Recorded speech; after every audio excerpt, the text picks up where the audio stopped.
നമസ്കാരം. Raf talk ഫുട്ബോളിലേക്ക് അവർക്കും സ്വാഗതം. ജൂഡ് ബെല്ലിംഗാം കഴിഞ്ഞ സീസണിൽ എവിടെ നിർത്തിയോ അവിടെ നിന്ന് തന്നെ അവൻ പുനരാരംഭിക്കുന്നു. മിന്നും പ്രകടനമാണ് യുവേഫ സൂപ്പർ കപ്പിൽ അദ്ദേഹം പുറത്തെടുത്തിരിക്കുന്നത്. അദ്ദേഹത്തിന്റെ ഒരു അസിസ്റ്റ് നമ്മൾ കണ്ടു, മികച്ച പ്രകടനം മധ്യനിരയിൽ കണ്ടു. എന്തായാലും റയൽ മാഡ്രിഡ് കിരീടം ചൂടുമ്പോൾ പ്ലെയർ ഓഫ് ദി മാച്ചായി തിരഞ്ഞെടുത്തിരിക്കുന്നത് ജൂഡ് ബെല്ലിംഗാമിനെയാണ്. ബെല്ലിംഗാമിന്റെ കാര്യം ഒന്ന് നോക്കുക. സ്പാനിഷ് സൂപ്പർ കപ്പ് ഫൈനലിൽ അദ്ദേഹം അസിസ്റ്റ് കൊടുത്തിരുന്നു, യുവേഫ ചാമ്പ്യൻസ് ലീഗ് ഫൈനലിൽ അദ്ദേഹം അസിസ്റ്റ് കൊടുത്തിരുന്നു, യൂറോ ഫൈനലിൽ അദ്ദേഹം അസിസ്റ്റ് കൊടുത്തിരുന്നു, യുവേഫ സൂപ്പർ കപ്പിന്റെ ഫൈനലിലും അദ്ദേഹം അസിസ്റ്റ് കൊടുത്തിരിക്കുന്നു. ചുരുക്കത്തില് മിന്നും പ്രകടനം ഇമ്പോർട്ടന്റ് ആയിട്ടുള്ള മത്സരങ്ങളിൽ കൂടി പുറത്തെടുക്കുന്നു എന്നുള്ളതാണ് അദ്ദേഹത്തിന്റെ പ്രത്യേകത. ഇപ്പോ അറ്റലാന്റയ്ക്കെതിരെയുള്ള കളി നോക്കുക. 75 ടച്ചുകൾ, ഒരു അസിസ്റ്റ്, 2 ബിഗ് ചാൻസുകൾ ക്രിയേറ്റ് ചെയ്തു. കളിയിൽ ആ കാര്യത്തിൽ ഒന്നാമതാണ്. 3 കീ പാസുകൾ കൊടുത്തു. കളിയിൽ ആ കാര്യത്തിൽ ഒന്നാമതാണ്.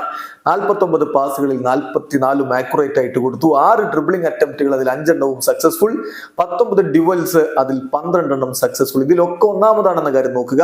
സോഫാ സ്കോർ അദ്ദേഹത്തിന്റെ പ്രകടനത്തിന് കൊടുക്കുന്ന റേറ്റിംഗ് 9.2 ആണ്. ചുരുക്കത്തിൽ കളിക്കളം അദ്ദേഹം അടക്കി ഭരിക്കുകയായിരുന്നു.